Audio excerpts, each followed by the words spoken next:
أشهد أن لا إله إلا الله وحده لا شريك له وأشهد أن محمدا عبده ورسوله أما بعد فأعوذ بالله من الشيطان الرجيم بسم الله الرحمن الرحيم الحمد لله رب العالمين الرحمن الرحيم مالك يوم الدين إياك نعبد وإياك نستعين اهدنا الصراط المستقيم صراط الذين أنعمت عليهم غير المغضوب عليهم ولا الضالين.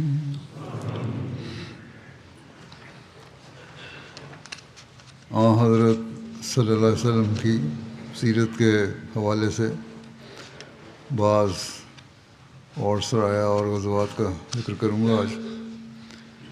تاریخ میں ایک سریہ حضرت عمر بن خطاب بطرف تربا کا ذکر بھی ملتا ہے. یہ سریہ شعبان 7 ہجری میں ہوا. رسول اللہ صلی اللہ علیہ وسلم نے حضرت عمر بن خطاب کو حوازن قبیلہ کی طرف تربا مقام کی طرف بھیجا. تربا مدینہ سے تقریباً 333 میل کے فاصلے پر صنعا اور نجران کی شاہراہ پر واقع ہے. رسول اللہ صلی اللہ علیہ وسلم نے حضرت عمر کو 30 افراد کے ساتھ یہاں بھیجا. اس سریہ کو بھیجنے کی وجہ یہ تھی کہ رسول اللہ صلی اللہ علیہ وسلم کو اہل تربا کی طرف سے اسلام کے خلاف سازشوں کی اطلاع موصول ہوئی تھی. حضرت عمر روانہ ہوئے تو آپ کے ساتھ بنو ہلال کا ایک شخص گائیڈ تھا. صحابہ رات کو سفر کرتے اور دن کو چھپ جاتے. اہل تربا کو خبر پہنچی تو وہ بھاگ گئے وہاں سے. حضرت عمر ان کے علاقے میں پہنچے لیکن وہاں کوئی نہیں تھا، بلکہ ان کو بلندیوں پر چڑھا ہوا پایا. وہ پہاڑوں پہ چلے گئے تھے اور ان کا سارا مال مویشی وغیرہ وہاں تھا، ان لوگ قبضے میں کر لیے کیونکہ شرارتی لوگ تھے یہ. اور مدینے کی طرف واپس چل پڑے سامان لے کے. جب ذوالجدر مقام پر پہنچے جو قباء کے نواح میں مدینہ سے 6-7 میل کے فاصلے پر ایک چراگاہ ہے، تو بنو ہلال کے اس شخص نے حضرت عمر سے کہا کیا تم ایک اور گروہ پر حملہ کرو گے جو بنو خصم میں سے ہے؟ وہ سارے اپنے علاقے میں قید سالی کی وجہ سے یہاں آ گئے ہیں. حضرت عمر نے کہا کہ رسول اللہ صلی اللہ علیہ وسلم نے مجھے یہ حکم نہیں دیا، آپ نے مجھے صرف یہ حکم دیا کہ میں تربا کے مقام پر حوازن سے جہاد کروں. پھر حضرت عمر مدینہ واپس آ گئے کیونکہ یہی لوگ تھے جو شرارت کرنے والے تھے. یہ بھی الزام جو لگایا جاتا ہے کہ مسلمان بلا جواز حملہ کرتے تھے، یہاں سے یہ بھی غلط ثابت ہوتا ہے.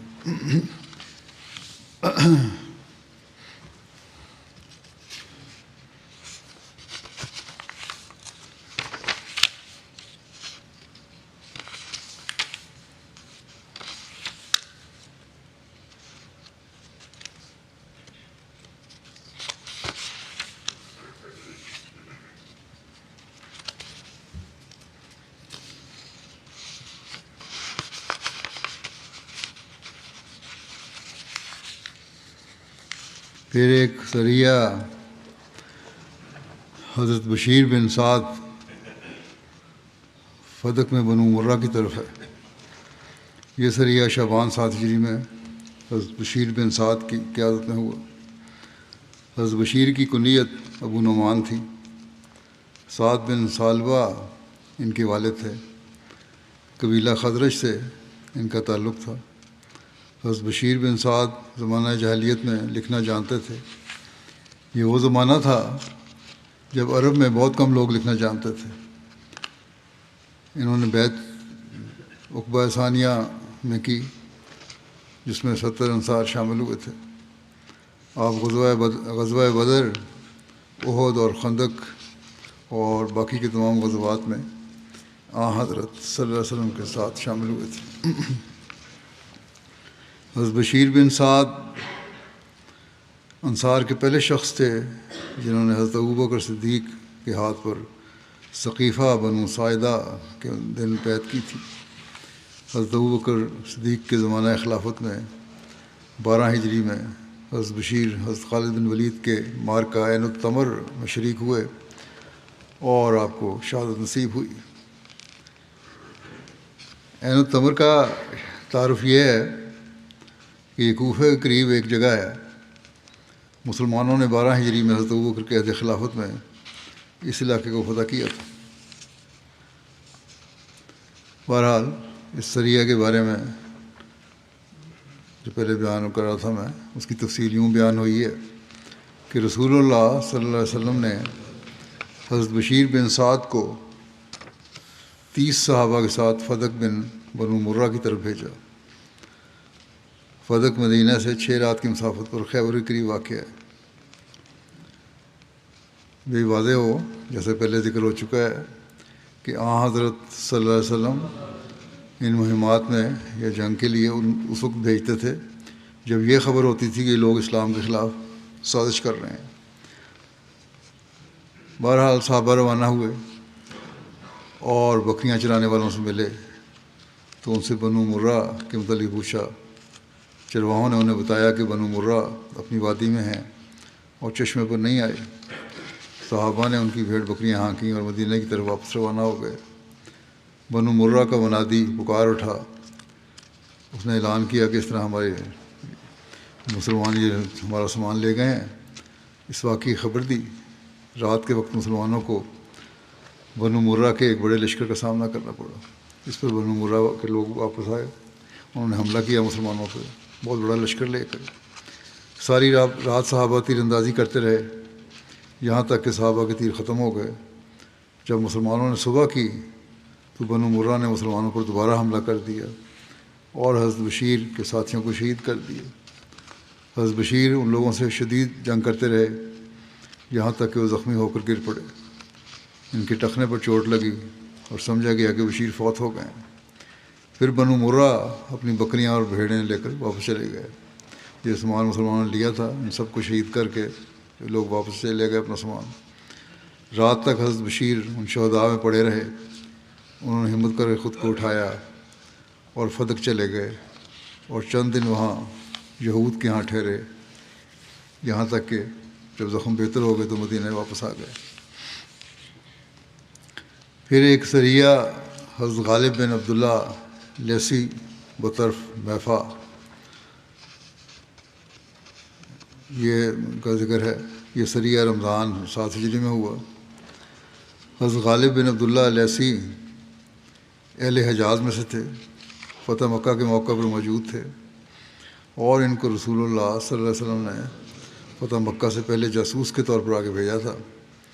حضرت امیر معاویہ کے دور میں خراسان کے والی تھے یہ۔ ایک روایت کے مطابق جنگ قادسیہ میں بھی شامل ہوئے تھے۔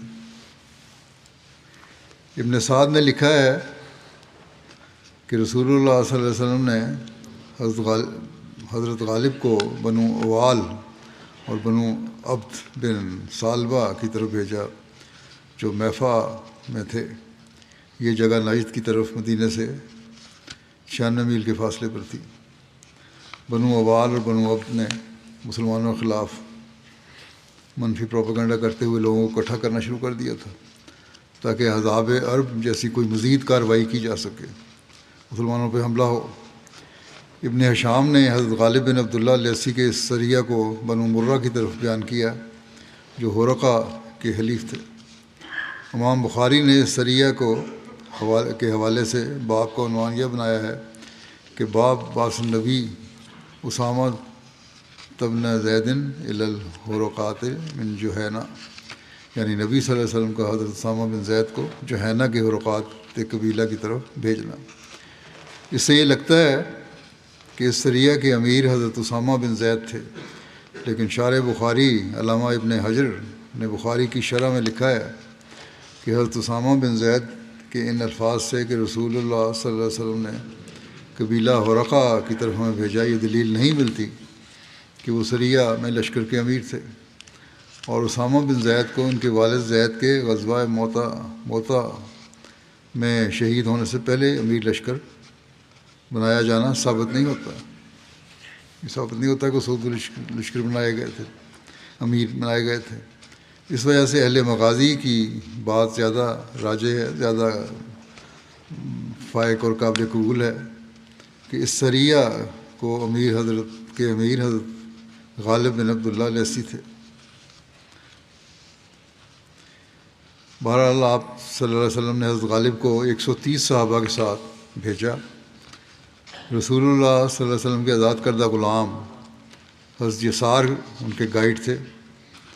مسلمانوں نے ایک ساتھ ان پر حملہ کر دیا اور ان کی آبادیوں کے درمیان تک جا پہنچے۔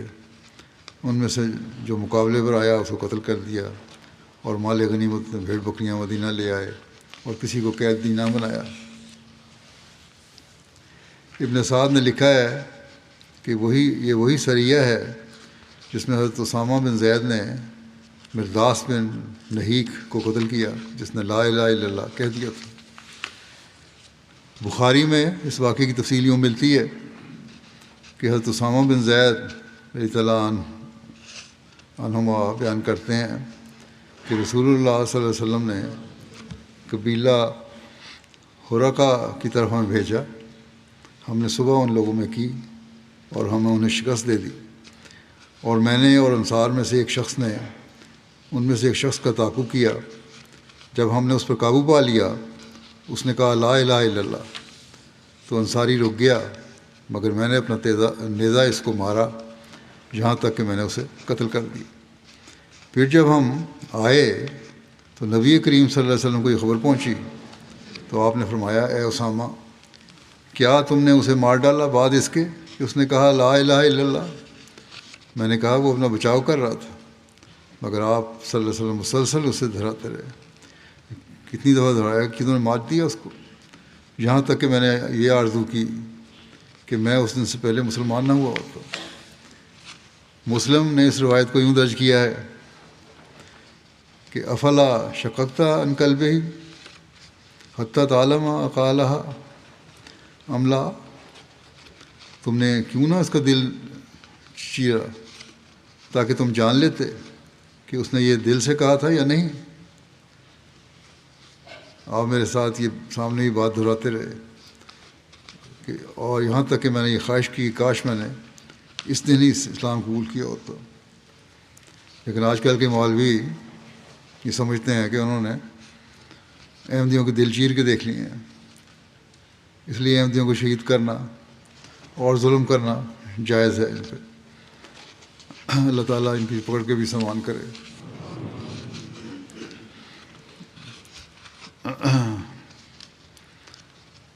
ایک روایت میں ہے کہ رسول اللہ صلی اللہ علیہ وسلم نے مرداس کے اہل خانہ کو اس کی دیت دینے کا حکم دیا اور اس کا مال انہیں واپس کر دیا۔ آن صلی اللہ علیہ وسلم نے اس شخص کو جس نے لا الہ الا اللہ کہا تھا، گو یہ جنگ کر رہا تھا پہلے، لیکن آپ نے فرمایا کیونکہ اس نے لا الہ الا اللہ پڑھ لیا اس لیے اس کے گھر والوں کو اس کی دیت دو اور اس کا مال جو تم نے لوٹا وہ بھی واپس کرو۔ حضرت مسلم موعود نے اس واقعے کو یوں بیان کیا ہے، لکھتے ہیں کہ آپ صلی اللہ علیہ وسلم ہمیشہ حکم دیتے تھے کہ شریعت کا نفاذ ظاہر پر ہونا چاہیے، یعنی شریعت جو نافذ ہونی ہے جو ظاہری حالت ہے اس پہ ہونی، دلوں کا حال نہیں ہم جانتے۔ ایک دفعہ ایک جنگ پر کچھ صحابہ گئے ہوئے تھے، راستہ میں ایک مشرک انہیں ایسا ملا جو ادھر ادھر جنگل میں چھپا پھرتا تھا، اور جب کبھی اسے کوئی اکیلا مسلمان مل جاتا تو اس پر حملہ کر کے وہ اسے مار ڈالتا۔ اسامہ بن زید نے اس کا تعاقب کیا اور ایک موقع پر جا کر اسے پکڑ لیا اور اسے مارنے کے لیے تلوار اٹھائی۔ جب اس نے دیکھا کہ اب میں قابو آ گیا ہوں تو اس نے کہا کہ لا الہ الا اللہ، جس سے اس کا مطلب یہ تھا کہ میں مسلمان ہوتا ہوں، مگر اسامہ نے اس کے اس قول کی پرواہ نہ کی اور اسے مار ڈالا۔ جب رسول اللہ صلی اللہ علیہ وسلم کو اس لڑائی کی خبر دینے کے لیے ایک شخص مدینے پہنچا تو اس نے لڑائی کے سب احوال بیان کرتے کرتے یہ واقعہ بھی بیان کیا۔ اس پر رسول اللہ صلی اللہ علیہ وسلم نے اسامہ کو بلوایا اور ان سے پوچھا کہ کیا تم نے اس آدمی کو مار دیا تھا؟ انہوں نے کہا ہاں۔ آپ نے فرمایا قیامت کے دن کیا کرو گے جب لا الہ الا اللہ تمہارے خلاف گواہی دے گا؟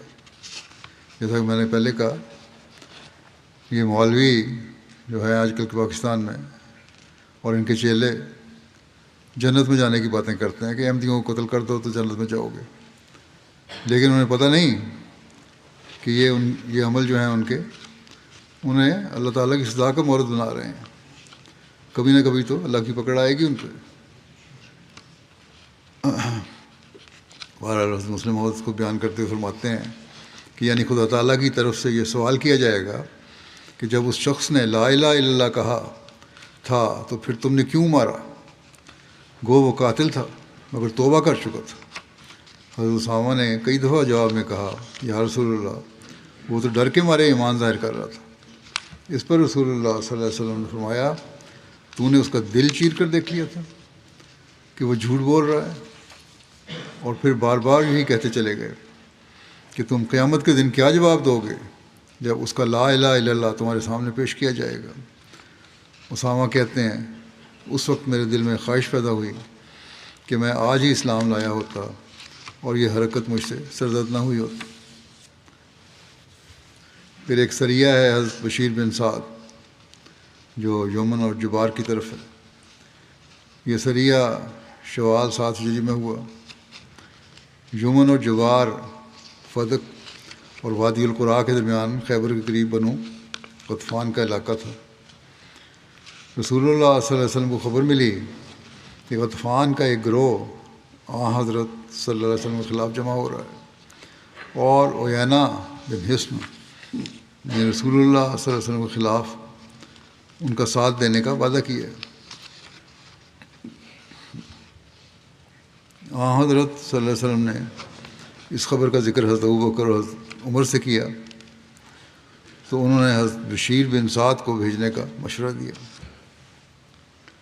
رسول اللہ صلی اللہ علیہ وسلم نے حضرت بشیر بن سعد کو بلایا اور ان کے لیے پرچم تیار کروایا اور ان کے ساتھ 300 صحابہ کو روانہ فرمایا۔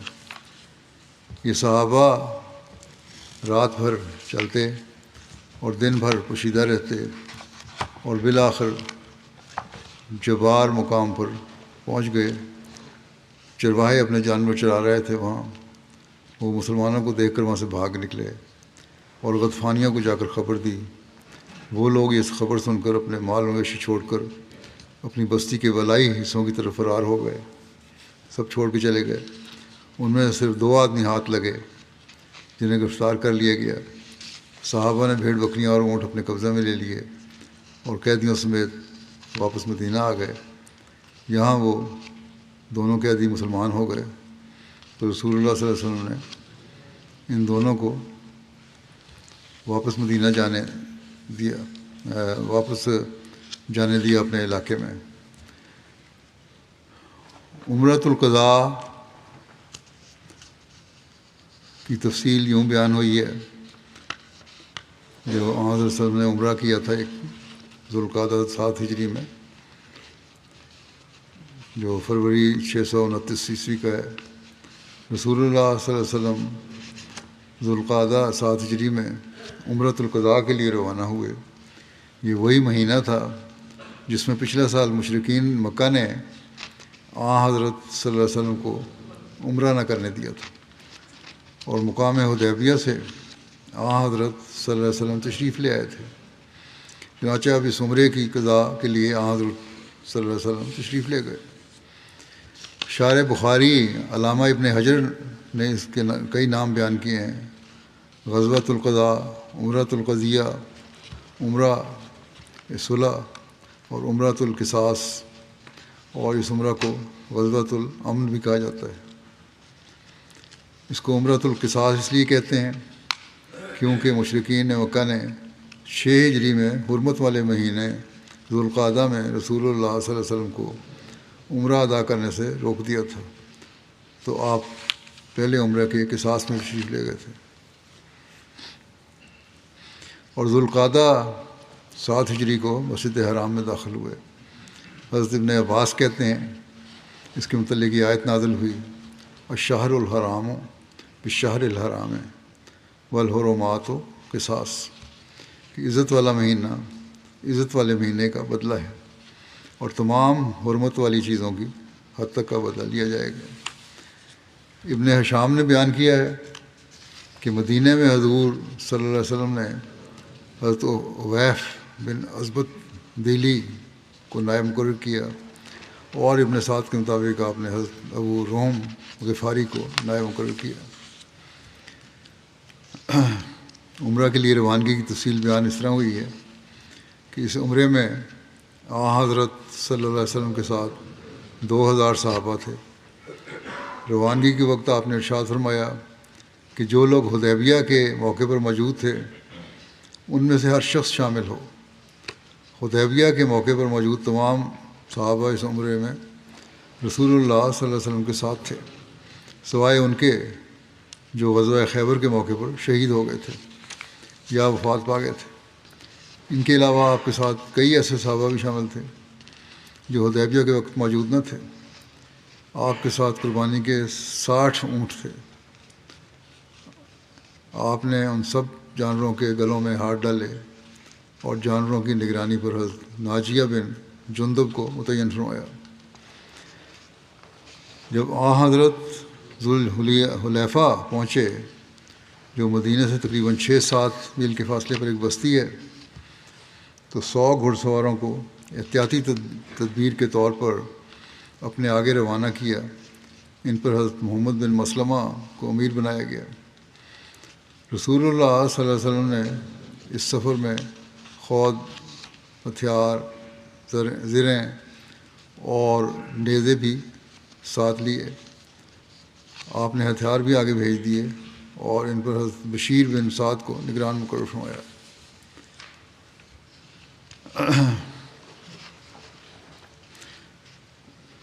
سوال اٹھتا ہے کہ عمرے پہ جانے کے لیے ہتھیاروں کی کیا ضرورت تھی جبکہ معاہدہ ہو چکا تھا؟ حضرت صلی اللہ علیہ وسلم سے عرض کی گئی کہ آپ نے ہتھیار ساتھ لے لیے ہیں، حالانکہ قریش نے میانوں میں موجود تلواروں کے علاوہ ہتھیاروں سے منع کیا۔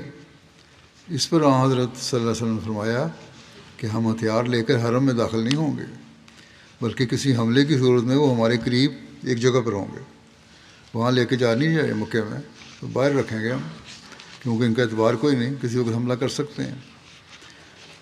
محمد بن مسلمہ گھڑ سواروں کے ساتھ مر الزہران پہنچے تو وہاں قریش کے کچھ لوگ ان سے ملے، جن کو انہوں نے بتایا کہ حضرت صلی اللہ علیہ وسلم کل انشاءاللہ اس مقام پر ہوں گے۔ وہ لوگ قریش کے پاس آئے اور انہوں نے اس کے متعلق بتایا تو وہ لوگ ڈر گئے۔ جب رسول اللہ صلی اللہ علیہ وسلم مر الزہران پہنچے تو تمام ہتھیار یاجج مقام پر بھیج دیے، جو مکے سے 8 میل دور ہے۔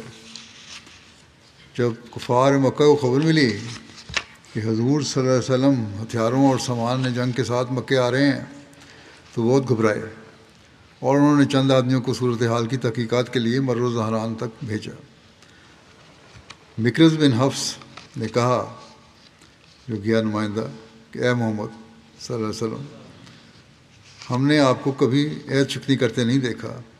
تو نبی کریم صلی اللہ علیہ وسلم نے فرمایا کہ ہم صلح نامے کی شرط کے مطابق بغیر ہتھیار کے مکے میں داخل ہوں گے۔ یہ سن کر کفار مطمئن ہو گئے۔ اس پر مکرز نے کہا کہ یہی وجہ ہے کہ ہم آپ کو نیکی اور وفا کی خوبیوں کا مجموعہ سمجھتے ہیں۔ کافر ہے وہ سب یہ کہہ رہا ہے، ہم آپ کو نیکی اور وفا کی خوبیوں کا مجموعہ سمجھتے ہیں۔ حضور صلی اللہ علیہ وسلم نے حضرت بشیر بن سعد کی متحدی میں چند صحابہ کو ان ہتھیاروں کی حفاظت کے لیے متعین فرما دیا، اور معاہدہ کی شرائط کے مطابق سوائے تلوار کے کوئی ہتھیار نہ تھا۔ آپ صحابہ کرام کے مجمع کے ساتھ تلبیہ کرتے ہوئے حرم کی طرف بڑھے، قربانی کے جانوروں کو ذی طواء کی طرف بھیج دیا، جو مسجد حرام سے 20 میل کے فاصلے پر مکے کی ایک وادی ہے۔ آپ اپنی اونٹنی قصبہ پر سوار تھے۔ آپ حجون کی طرف سے مکے میں داخل ہوئے۔ حجون وادی محسب کی طرف ایک پہاڑ ہے جو بیت اللہ سے 1.5 میل کے فاصلے پر ہے۔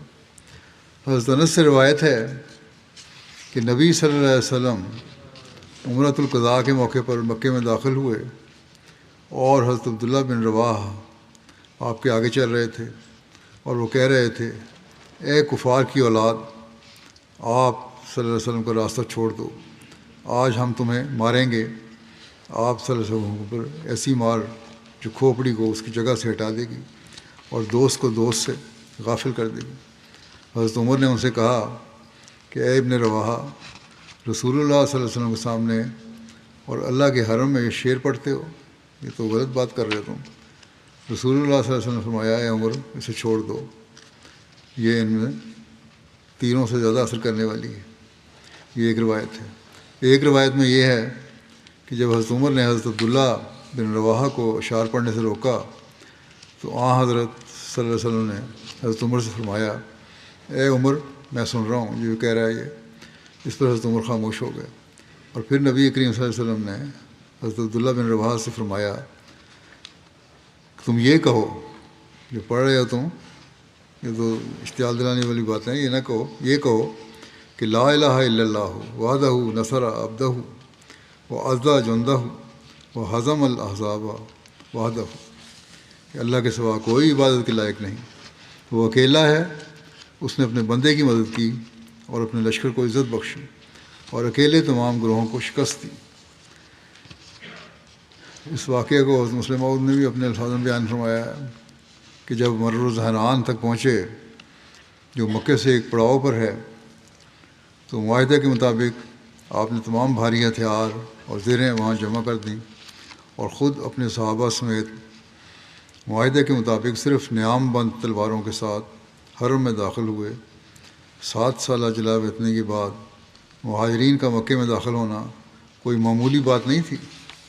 ان کے دل ایک طرف ان لمبے مظالم کی یاد کر کے خون بہا رہے تھے جو مکے میں ان پر کیے جاتے تھے، اور دوسری طرف خدا تعالیٰ کے اس فضل کو دیکھ کر کہ پھر خدا تعالیٰ نے انہیں کعبے کی طرف کے طواف کے موقع نصیب کیا ہے، وہ خوش بھی ہو رہے تھے۔ مکے کے لوگ مکے سے نکل کر پہاڑ کی چوٹیوں پر کھڑے ہو کر مسلمانوں کو دیکھ رہے تھے۔ مسلمانوں کو دل چاہتا تھا کہ آج وہ ان پر ظاہر کر دیں کہ خدا تعالیٰ نے انہیں پھر مکے میں داخل ہونے کی توفیق بخشی ہے یا نہیں۔ چنانچہ عبداللہ بن رواحہ نے اس موقع پر جنگی گیت گانے شروع کیے، مگر رسول اللہ صلی اللہ علیہ وسلم نے انہیں روک دیا اور فرمایا، ایسے شعر نہ پڑھو، بلکہ یوں کہو کہ خدا کے سوا اور کوئی معبود نہیں۔ وہ خدا ہی ہے جس نے اپنے رسول کی مدد کی اور مومنوں کو ذلت کے گڑھے سے نکال کر اونچا کیا، صرف خدا ہی ہے جس نے دشمنوں کو ان کے سامنے سے بھگا دیا۔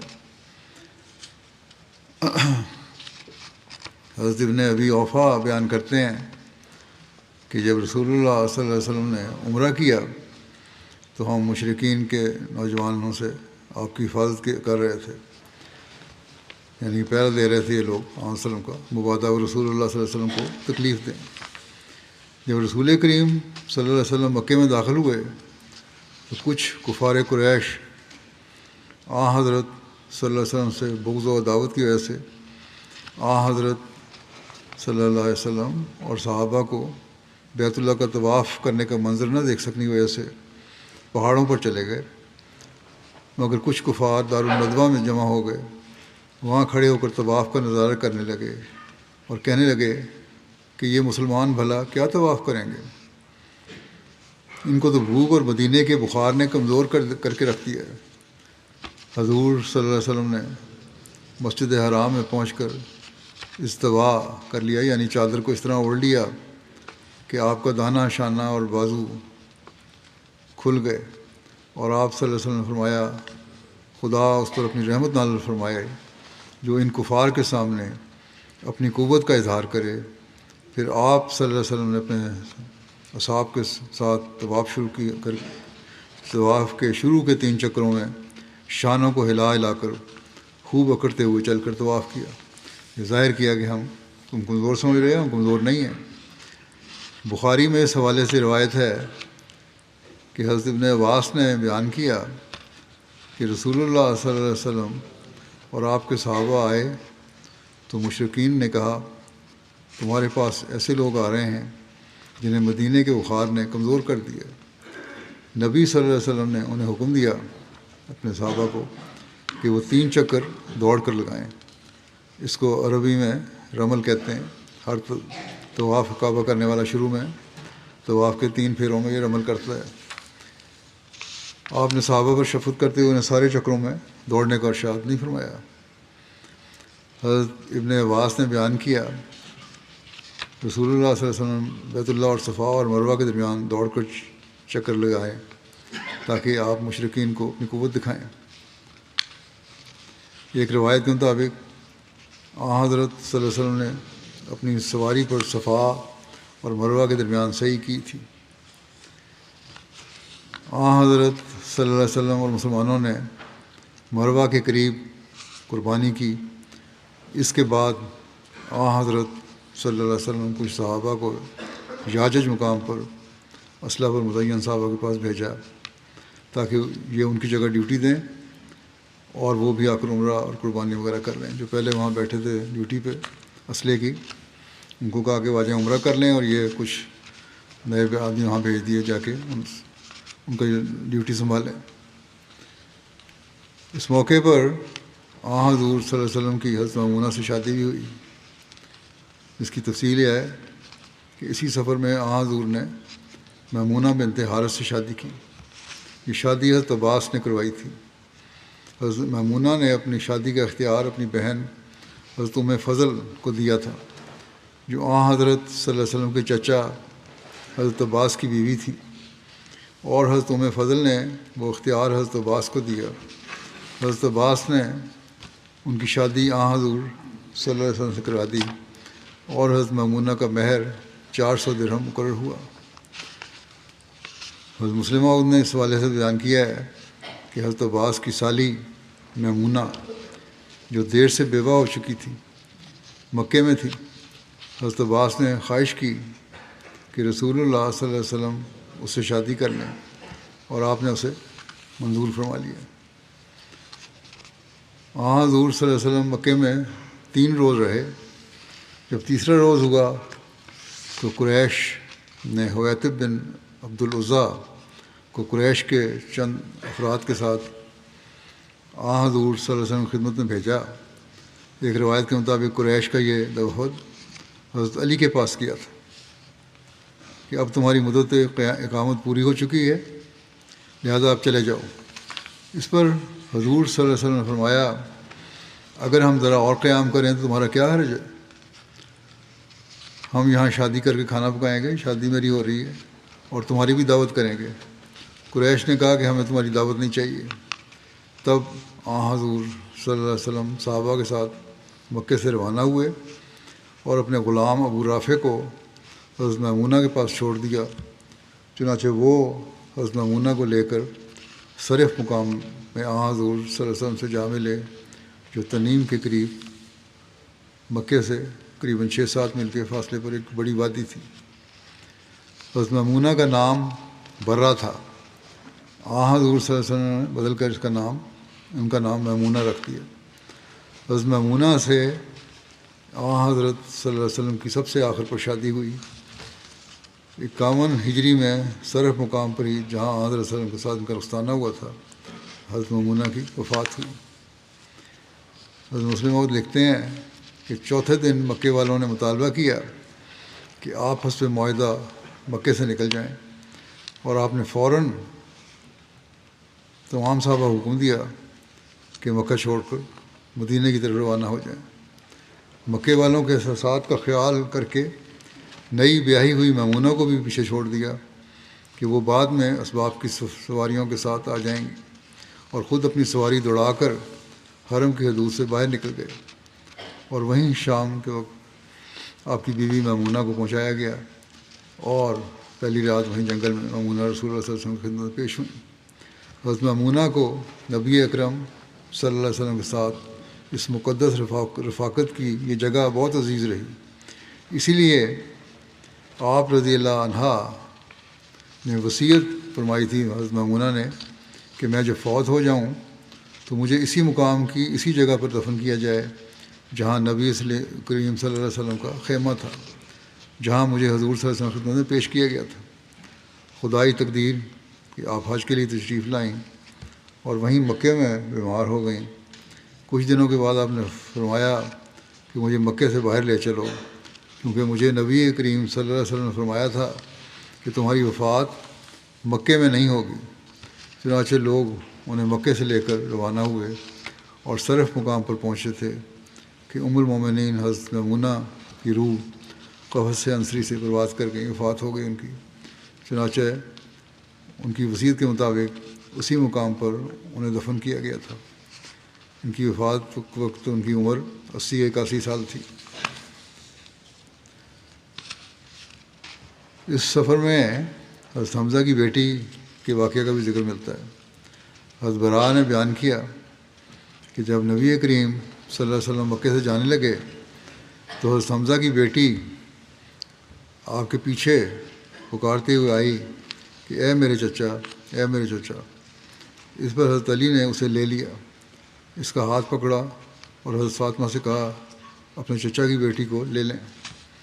انہوں نے اس کو سوار کر لیا اپنے سواری میں، تو حضرت علی اور حضرت زید اور حضرت جعفر نے ان کی بابت جھگڑا کیا۔ حضرت علی نے کہا میں نے اس کو لیا ہے اور یہ میرے چچا کی بیٹی ہے، اور حضرت جعفر نے کہا کہ میرے چچا کی بیٹی اور اس کی خالہ میری بیوی ہے، اور حضرت زید نے کہا میرے بھائی کی بیٹی ہے۔ تو نبی صلی اللہ علیہ وسلم نے اس کا فیصلہ اس کی خالہ کے حق میں کیا اور فرمایا خالہ بمنزلہ ماں ہے۔ یہ بھی ایک مسئلہ ایک حل ہو گیا، جو بہت سارے جھگڑے ہوتے ہیں قضاء میں۔ آپ نے فرمایا خالہ بمنزلہ ماں ہے، اس کو دے دیا، اور حضرت علی سے کہا تم مجھ سے ہو اور میں تجھ سے ہوں، ان کی دلجوئی فرمائی۔ اور حضرت جعفر سے کہا تم شکل اور اخلاق میں میرے مشابہ ہو، اور حضرت زید سے کہا تم ہمارے بھائی ہو اور ہمارے آزاد کردہ ہو۔ حضرت علی نے کہا کیا آپ حضرت حمزہ کی بیٹی سے شادی نہیں کریں گے؟ آپ صلی اللہ علیہ وسلم نے فرمایا وہ میرے رضائی بھائی کی بیٹی ہے، رشتے اس طرح شادی نہیں ہو سکتی۔ حضرت صلی اللہ علیہ وسلم ذوالحجہ کے مہینے میں مدینہ واپس تشریف لے آئے۔ ایک سریہ اخرم بن ابی اوجا بطرف بنو سلیم ہے۔ یہ سریہ ذوالحجہ 7 ہجری میں ہوا۔ رسول اللہ صلی اللہ علیہ وسلم نے حضرت اخرم کو 50 آدمیوں کے ساتھ بنو سلیم کی طرف بھیجا جو مدینہ کے قریب آباد تھے۔ بنو سلیم کا ایک جاسوس حضرت اخرم کے ساتھ تھا، جس نے آگے جا کر اپنی قوم کو چوکنا کر دیا، اور انہوں نے ایک بڑا لشکر جمع کر لیا۔ جب حضرت اخرم ان کے پاس پہنچے تو بنو سلیم ان کے مقابل کے لیے تیار تھے۔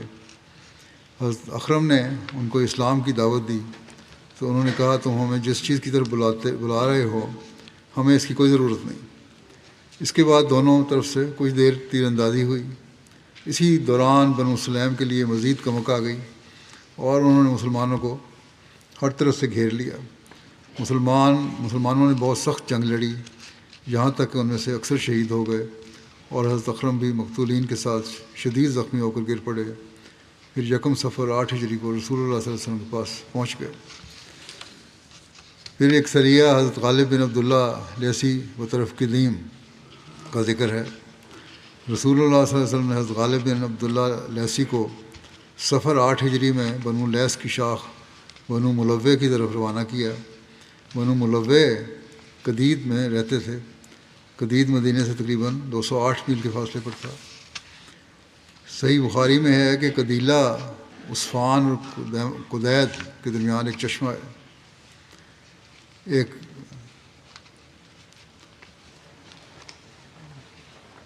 ایک روایت کے مطابق رسول اللہ صلی اللہ علیہ وسلم نے حضرت غالب بن عبداللہ کو 15 افراد کے ساتھ روانہ فرمایا، اور اس سریے میں مسلمانوں کا شعار امت امت تھا۔ حضرت جندب بن مکیف بیان کرتے ہیں کہ رسول اللہ صلی اللہ علیہ وسلم نے حضرت غالب بن عبداللہ کو ایک سریہ پر روانہ فرمایا جس میں بھی شامل تھا۔ آپ نے قدید میں بنو ملوے پر حملہ کرنے کا حکم دیا، چنانچہ ہم روانہ ہوئے، اور جب قدید پہنچے تو ابن برسا حارث بن مالک لیسی ہمیں ملا، جسے ہم نے گرفتار کر لیا۔ اس نے کہا میں اسلام قبول کرنے کے لیے نکلا ہوں اور رسول اللہ صلی اللہ علیہ وسلم کے پاس ہی جا رہا ہوں۔ ہم نے کہا کہ اگر تم اسلام قبول کرنے کے ارادے سے نکلے ہو تو ایک دن اور ایک رات کا زیادہ راہ تمہیں نقصان نہیں پہنچا سکتا، یعنی قید میں ہو جاؤ گے تو کوئی فرق نہیں پڑتا، اگر اس کے علاوہ ارادہ ہے تو ہم اس کی تصدیق کر لیں گے۔ تو پھر ہم نے اسے مضبوطی سے باندھ دیا اور اپنا ایک سیاہ فام ساتھی جس کا نام سوید بن منہر تھا اس پر نگران مقرر کر دیا۔ ہم چلے یہاں تک کہ غروب آفتاب کے وقت قدید پہنچ گئے۔ ہم وادی کے ایک کنارے پر تھے۔ میرے ساتھیوں نے مجھے جاسوس بنا کر بھیجا۔ میں ایک ٹیلے پر پہنچا جہاں سے میں انہیں دیکھ سکتا تھا۔ میں اس پر چڑھا، اپنا سر اوپر کیا اور پیٹ کے بل لیٹ گیا۔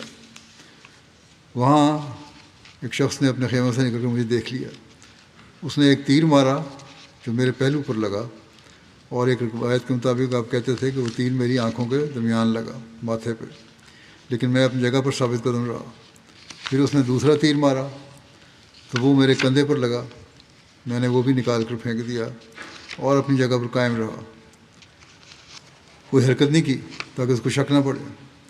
پھر وہ خیمے میں داخل ہو گیا اور ہم نے انہیں کچھ مہلت دی، یہاں تک کہ جب وہ مطمئن ہو کر سو گئے تو صبح کے سحر کے وقت ہم نے ان پر حملہ کر دیا، ان کے جنگجوؤں کو قتل کر دیا اور اولاد کو قیدی بنا لیا اور جانوروں کو ہانک کر لے آئے۔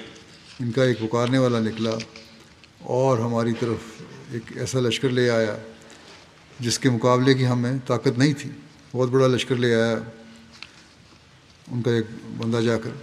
کہتے ہیں ہم جانوروں کو لے کر چلتے رہے، ہم نے کوئی پیچھے مڑ کے نہیں دیکھا، اور جب ابن برسا اور اس کے ساتھی کے پاس سے گزرے تو ان دونوں کو بھی اپنے ساتھ لے لیا۔ دشمن ہمارے قریب پہنچ گئے، یہاں تک کہ ہمارے اور ان کے درمیان صرف قدید کی وادی ہی رہ گئی تھی۔ اللہ تعالیٰ نے اس وادی میں سیلاب بھیج دیا جب کہ ہمیں کوئی بادل یا بارش بھی نظر نہیں آ رہی تھی، بس اللہ تعالیٰ نے ایک ایسی چیز بھیج دی جس کے مقابلہ کی کسی میں طاقت نہ تھی اور کوئی اسے پار نہ کر سکا۔ دشمن کھڑا ہماری طرف دیکھتا رہا اور ہم ان کے جانوروں کو ہانک لیے جا رہے تھے۔ ان میں سے کسی کو بھی ہماری طرف آنے کی توفیق نہ ملی اور ہم تیزی سے جانوروں کو ہانکتے رہے یہاں تک کہ ہم نے انہیں پیچھے چھوڑ دیا۔ پھر وہ یعنی دشمن پیچھے رہ گیا، پھر وہ ہمیں پکڑ نہ سکے اور ہم رسول اللہ صلی اللہ علیہ وسلم کی خدمت میں حاضر ہو گئے۔ بہرحال ابھی جو آپ کے چل رہے ہیں، اس وقت میں پاکستان کے احمدیوں کے لیے بھی خاص طور پہ دعا کے لیے کہنا چاہتا ہوں۔ خود پاکستانی احمدی جو ہیں وہ بھی اپنے لیے دعا کریں، اور جیسا کہ میں نے کہا تھا کہ درود کی طرف توجہ کریں اور وہ 200 مرتبہ پڑھا کریں، سبحان اللہ و بحمدہ سبحان اللہ العظیم اللہم صلی علی محمد و آل محمد۔ اس وقت اس طرف جتنی توجہ کر سکتے ہیں ہونی چاہیے۔ اگر ہم دعا کا حق ادا کرتے ہوئے دعاؤں کی طرف توجہ دیں گے تو پھر ہی کامیابی ہے۔ جتنی توجہ دینی چاہیے تھی وہ توجہ دی نہیں جا رہی۔ صرف یہ کہہ دینا، بعض لوگ مجھے بھی لکھ دیتے ہیں کہ صرف دعاؤں سے تو کچھ نہیں ہوگا، کچھ اور کرنا چاہیے۔ کچھ اور کیا کرنا چاہیے؟ ہمارا ہتھیار تو صرف دعائیں ہیں۔ اس بارے میں کئی دفعہ میں بیان کر چکا ہوں، حضرت مسیح علیہ السلام کے اقتباسات بیان کر چکا ہوں۔ یہ انتہائی غلط خیال ہے کہ دعاؤں سے کچھ نہیں ہونا۔ بہرحال دعائیں ہیں جو ہماری کامیابی کا حل ہیں۔ اللہ تعالیٰ سب کو اس کی توفیق بھی دے اور ہم دعا کا حق ادا کرنے والے بنیں۔ اگر ہم صرف یہ کہہ دیں کہ دعاؤں سے کچھ نہیں ہونا، حق ادا نہیں کرنا، تو یہ غلط شکوہ ہے جو ہم اللہ تعالیٰ کو کریں گے۔ بس اس کی استغفار بھی کرنی چاہیے ہمیں. آج ایک واقعہ بھی کراچی میں ہوا ہے. بلوائیوں نے، دہشت گردوں نے، نام اسلام کے نام پہ ہیں دہشت گردی، مسجد پہ حملہ کیا ہے ہماری، اور ایک احمدی کو شہید بھی کر دیا. انا للہ و انا الیہ راجعون. اس کی پوری تفصیل تو ابھی نہیں ملی، تفصیل آئے گی تو جان بھی ہو جائے گی انشاءاللہ. اللہ تعالیٰ ان ظالموں کی پکڑ کے جلد سامان فرمائے.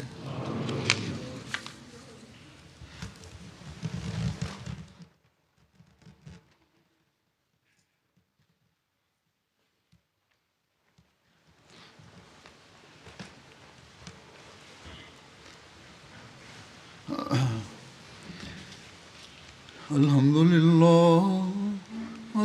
لله نحمده ونستعينه ونستغفره ونؤمن به ونتوكل عليه ونعوذ بالله من شرور أنفسنا ومن سيئات أعمالنا. من يهده الله فلا مضل له ومن يضلل فلا هادي له ونشهد